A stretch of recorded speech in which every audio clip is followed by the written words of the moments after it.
हाँ जी बच्चों, आप लोगों का इस संस्कृत कार्यशाला में स्वागत है। अब संस्कृत विषय लेकर के बहुत सारी भ्रांतियाँ लोगों को रही हैं, लेकिन ये भ्रांतियाँ कक्षा में आने के बाद दूर हो जाती हैं, क्योंकि अभी तक अपने 22 साल के अध्यापन की अवधि में बच्चों ने सफलता प्राप्त की है हमारे साथ पढ़ाई करके, और उसमें मैक्सिमम ऐसे हैं जो जिनका कोई संस्कृत का कोई पृष्ठभूमि नहीं है। इसमें है क्या कि जो संस्कृत के सिलेबस हैं इनको अच्छी तरह तैयार करने के बाद आपको कम से कम 5 बार 7 बार उसको लिख करके देखने की आवश्यकता है कि जितनी चीज़ें आपको समझ में आई हैं उसको आप लिख सकते हैं या नहीं लिख सकते। यदि आपने उसे लिख कर देख लिया और अपने शिक्षकों से उसे चेक करा लिया तो ये आपको निश्चित रूप से सफलता दिला देती है। दूसरी बात है कि संस्कृत में हमने ये देखा है कि किसी बच्चे का ये लेग पुलिंग नहीं करता। यदि जीएस उसका सही है तो ये उसको हाइट कर देते हैं, बढ़ा देते हैं ये। इसलिए संस्कृत बहुत ही लाभदायक है, यूपीएससी के लिए भी, पीसीएस के लिए भी, दोनों के लिए भी।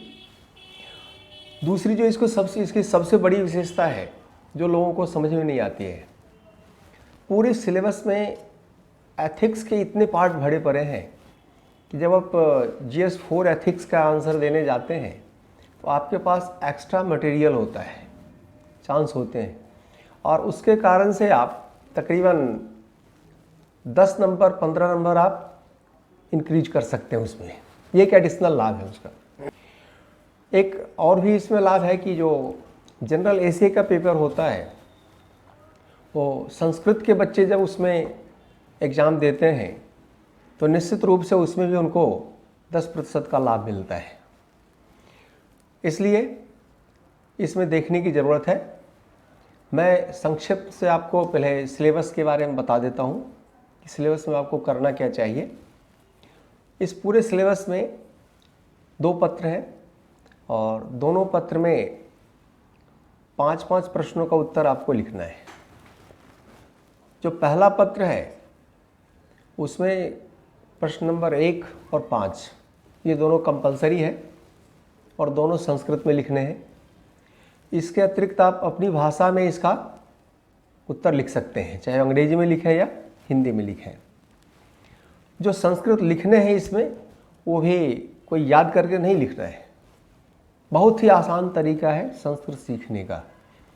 किसी को अगर हिंदी आती है तो जिसे हिंदी आती है समझ लो उसे 70% संस्कृत आती है। केवल उसका एक टेक्निक होता है, जो टेक्निक बताना हम लोग चाहते हैं, और टेक्निक जानते ही आप उसको फॉर्म कर सकते हैं संस्कृत में, इसलिए वह भी आसान हो जाता है। तो पेपर प्रथम जो इसका है उसमें 8 में से कोई 5 प्रश्न लिखने हैं, 2 अनिवार्य हैं, तो 6 में से आप समझ लो 50-50 है, 3 लिखना और 3 नहीं लिखना है। उस 3 किसको आप सेलेक्ट करेंगे ये आपको ध्यान देना होगा।